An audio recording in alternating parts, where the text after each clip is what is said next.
My friend, today for the ukulele, we are going to be playing Long Cool Woman in a Black Dress. This one's going to be in the key of G major, as there is one sharp. That sharp is F sharp. G major,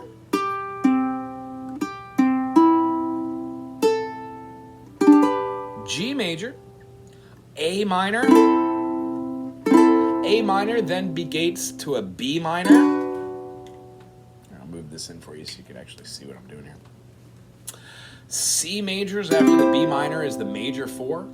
We have our D major in the key of G as being the 5 chord. The relative minor, E minor, we generally learn how to play that, but I would behoove you, or I would like to tell you, it would behoove you to try to play your D minor as a secondary fingering and use a bar chord. Get used to playing this chord, this chord, this chord, this chord. These E minors will become very helpful in the end. G major, you could also put a finger down and play an E minor like that. What it does is it covers the note that hits your D and gives you just a second fingering of the E. It's a little shortcut. Also, it's great for blues. Hey, when we play this song, the last chord is going to be a diminished, and we call it a D7 or an F sharp diminished. In this key, we're going to have a 1 chord. We could also play the 1 chord like this, using the F major shape in a secondary fingering. When we play a B flat major, we are taking a chord that is not in the key of G major, and we are making it a flat chord. In the key of G major, we had a B minor. That's a minor 3rd. This is a flat 3 as a minor, and this is a flat 3 as a major, utilizing the shape we know as the A major. I personally like to just squish the A and the E and then play what looks like the A shape with my secondary fingering. Kind of cool. So the sounds we make with the ukulele and the chords we make are intrinsically tied together, and they generally go by key signature. We're going to use the 5 chord, but use it as a 5 dominant. Now, this chord can also be taken from the key of F, like the B flat, which is the 4 in F, and the C7, or the 5 dominant, which is also the 7 in F. The next chord we're going to play is back to the 1.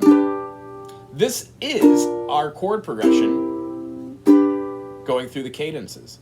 When we get through the verse goes to the pre-chorus and holds the C7. Then it goes to a D7, which can also be played like this. Both are the same. When we play the next, we're going to our chorus to play a C7 to a B flat, and then a C to a G. Now remember that B flat to C is quick. It's going to feel like...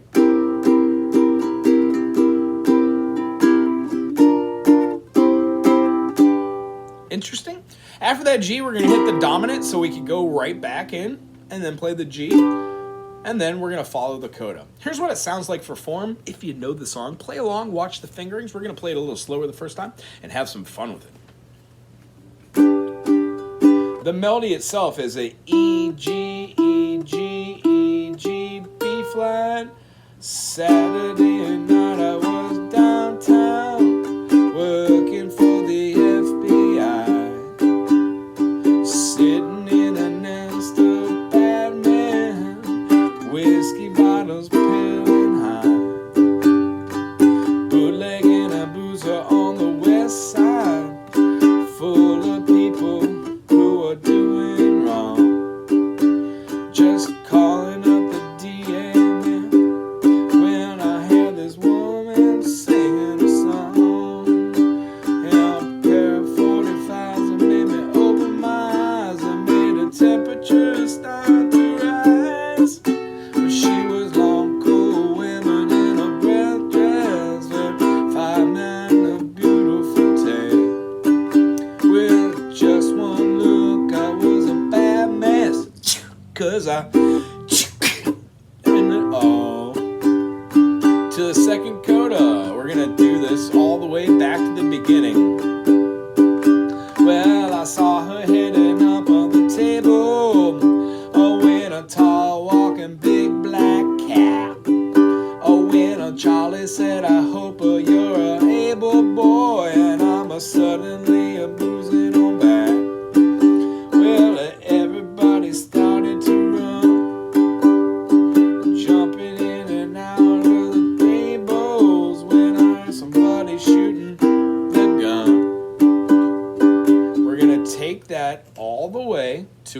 first exit, which is our coda, and then sing the next verse. Well, a DA was pumping in her left hand, well, she was holding my right. Well, I told her, don't be scared, cause you're gonna spread. Well, I'm gonna be forgiven, cause I wanna spend my living with her. We're gonna take the DSL coda and go all the way back to our chorus.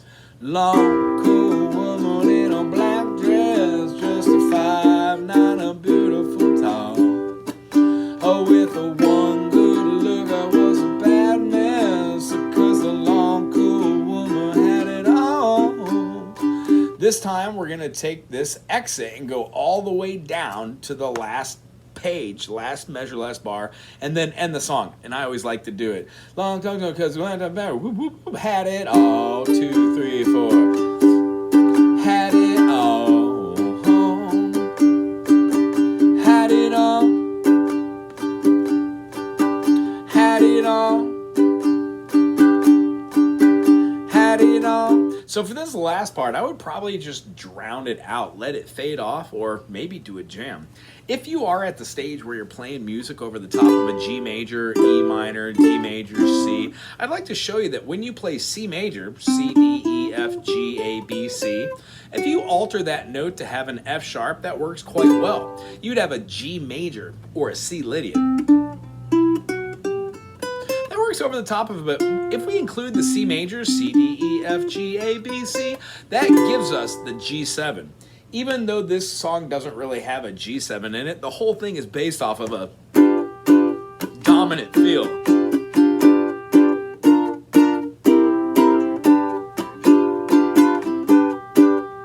The G and G7 can kind of be interchangeable, so maybe hold the G7 and just put a pinky down on there.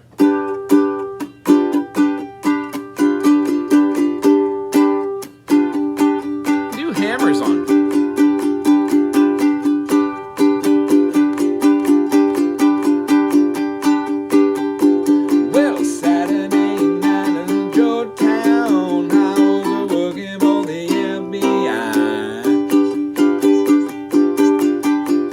I think that works quite well over the song. Anyway, if you enjoyed this, thumbs up, put something cool in the comments section. Please become a member and or a subscriber, and look forward to new videos being released daily. Subscribe to be